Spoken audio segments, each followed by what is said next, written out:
Hey, welcome back to the channel. Today I got a few things I wanted to show you. Couple knives that I got this week, and some of them I got earlier, some of them I just got in. This is not going to be a review on the vintage knives. I'm just going to show you what I picked up. But I'll go ahead and review this Katsu. I just became aware of this this week. Was really impressed with it. I bought it right away and I got it in, and I'll tell you, it doesn't disappoint. So if you'd like to hear more about these Katsu and see some of the other things I bought, I just encourage you to check out the rest of the video.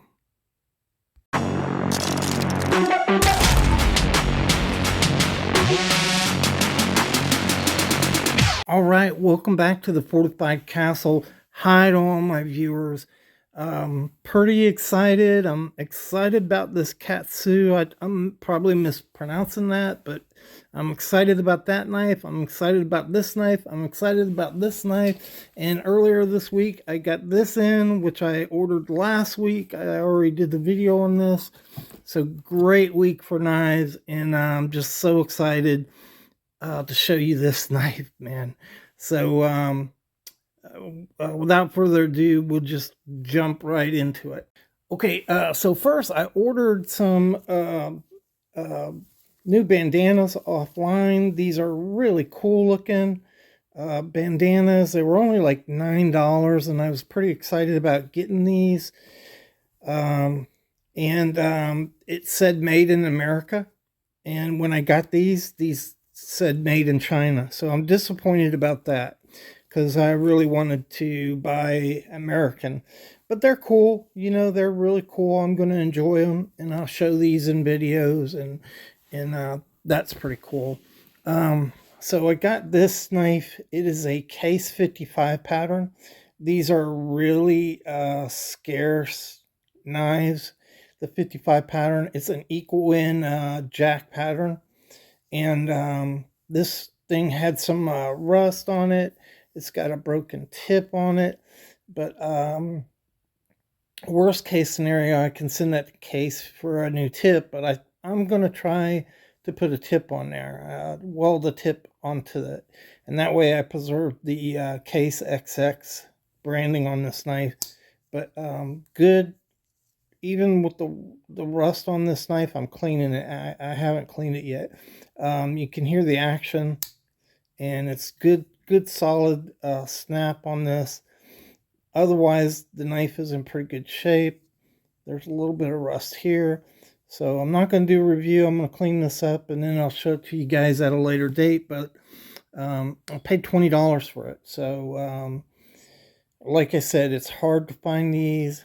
I did see some other ones in the $140 range, but they really weren't in as good a shape as this one. And you know, I paid $20 for it, so yeah, I'll take that. I don't usually buy knives with broken blades, but you know, uh, I'll do something about that one. So I'm actually more excited about this knife than the case knife, because this is a Western knife, and this is my very first Western knife. I have hundreds and hundreds of vintage knives, over 168 companies, but you know, Western is one of those companies that is a key historical company in vintage knives. And if you're collecting vintage knives, it's a knife brand that you want to get. Problem is, every time, you know, I'm looking at a Western knife, it's one of the newer ones, or it's an older one and it wasn't in good shape, or it's too much money. So, you know, literally years I've been looking for a good deal on a Western knife, and finally I found this one. So this tank stamp ran between 1928 and 1931, and then from 1950 to 1960. So two different runs on that tang stamp, and I tend to believe this is from the 50s. But the other thing, there's no markings on this knife for model number, And so this knife was, if it is from the vintage 50s era, it's prior to 1954 and would date between 1954 and 1950, because that's when they started stamping the model number on them. And there is no model number stamped on this. But you can see it still has its original mirror polish on it, and in fantastic shape. It's mirror polished inside. There's some rust. I haven't cleaned this up at all, but you can see it's mirror polished inside beautifully. So you can see the mirror polish right there, and just a fantastic split back whittler pattern, really nicely done. So I'll have to do some research on this, but I'm just tickled to get this. I paid $42 for this, so good price for a really nice knife. Still has its original mirror polish on it, and I'll figure out what the true date of this knife is, and we'll do a video on it. All right, so I'm really excited about this knife too. Why? Well, it's a Japanese company. This knife is produced in Japan, and this is one of those slip type boxes. It was hard to fold out, and it's not really well done like you see Rough Riders and Chinese knives done. Very basic cardboard here. Container, you can see it, not really high grade cardboard, and made in Japan. Knife came in the burlap cover with a really nice sheath. We'll get into the sheath in a minute, but here's the knife. And the reason I'm excited is, you know, Japan produced some pretty nice knives over the 80s and 90s. And let's see, you got 4 3/8 inches, I think. Yeah, 4 3/8 inches. It is a front flipper modern knife, but you have really nice carbon fiber there. Look at the colors in that. I believe they're steel liners. You only have two. Actually, you only have one. You have one spacer, and then this is the stop pin for the blade, and just beautifully done. Nice jumping there. Just regular black here, which I'm okay with that. It matches the carbon fiber. There's kind of like a blue in that carbon fiber. Are you guys picking that up? It's kind of pretty. So the action on this is really good. And that is the beautiful, beautiful blade. Snap in. There you go. Look at that blade. Isn't that fantastic? And look at that edge. Perfect. Perfect edge. Look at that. And so 154 CM, one of my favorite steels. So this is a really nice knife. I could tell that. I paid $80 for this knife. $80.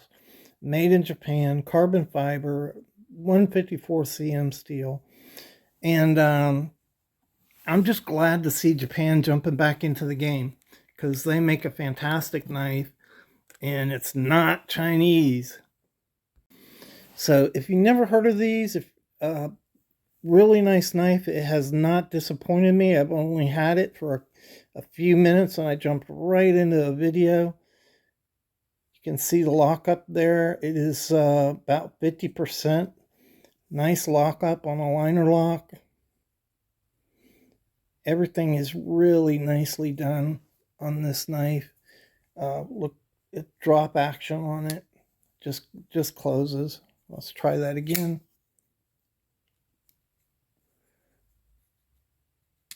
It's very sharp, and it's going to be sharp with this with an edge like that. You have a very small edge with very little steel behind the edge on a nice saber grind there. You can see it. Very small edge. That's going to be sharp. And when you look at this, dadgummit. Okay, when you look at it, it really doesn't have like a high premium type of look to it. It looks like it's very well done, but it looks like it's done by hand and not by machine. So you can tell that right away. I'm sorry. There you go. It's in focus again. You can tell that looking at it right away. And that's another thing I like about it is you can tell this was a handcrafted knife and done very well overall. Really nice long swedge on there. Drop point actually comes up to a trailing edge there. Really nice. I like this knife. Man, I like this knife. And I'm glad the Japanese are producing it. So really nice. Nice action. I might have to carry it a little bit, use it a little bit, but man, first impressions is I'm impressed. I like this knife. And they only make a couple models. They make 4 models right now, but the model coming after this, the K, I think it's K02, has a folded blade on it, where you're going to see the lines of the folds on the blades. Looks really cool, and that's probably going to be a little more money, but I can't wait till they get that out on the market. I'm probably going to get that too. So yeah, really nice. Let's look at the sheath real quick. Okay, kind of funky looking sheath here. I saw one reviewer, I can't remember who it was, I'm sorry. I watched one reviewer and talked about this, and they said they just cut this off. They didn't like it, the snap on it, but it's done well, and I don't have any problem with it. Really nice. It looks like a 6 ounce, at least a 6 ounce leather on here, but it's very supple. It was softened, so it's very nice. Very heavy duty snap on here. Very well done. And it's designed so that you can carry it sideways or up and down, whatever way you feel like it. And you can notice how a lot of these sheaths come and it's very hard to even pull out, but this is easy to pull out, and so it'll be easy to put on your belt, no matter which way, whether you want to scout carry it or up and down. I like the sheath. I may end up cutting this off too. I don't know, but right now I'm just going to leave it on. And really nice. It has a orange thread there. Look at the threading on it. Done very, very well. I need to put some wax on there. That's the only thing. They didn't wax it, so there's nothing protecting the thread. So I'll do that. The back doesn't look quite as good as the front, but for $80, I think that's a really nice sheath and a great knife to go with that. And no clip. I like that too. So you could put this in a slip or just in your pocket the way we used to put knives. That's why we called them pocket knives before they started putting clips on them.